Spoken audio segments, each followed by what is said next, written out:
We all deserve to live in a world where everyone has access to clean running water and sanitation, and our freshwater ecosystems are safeguarded for the future. Water is our most precious resource.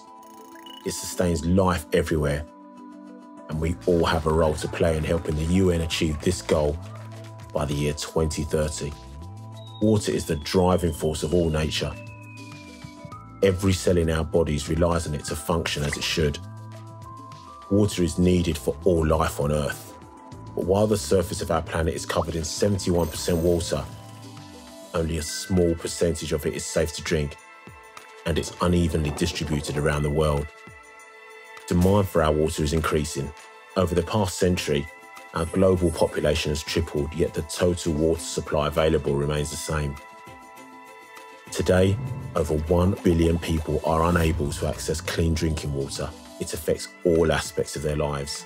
It forces women and children to make long, treacherous journeys for a bucket of fresh water. It allows communicable diseases like cholera and typhoid to spread where there are inadequate sanitation facilities, or none at all, placing huge strain on governments and NGOs that dedicate valuable resources to making clean water available to all. But progress is being made worldwide.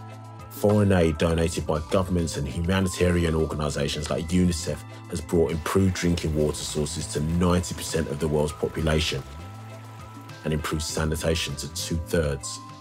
Innovative products like the Live Straw, a cigar-shaped filter that purifies contaminated water, are making it possible for the poorest to access clean drinking water and helping to eradicate guinea worm disease across the African and Asian continents.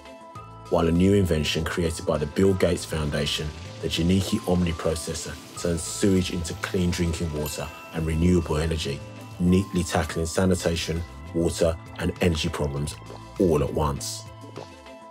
Simple solutions can save lives and help give everyone access to clean water and sanitation by the year 2030.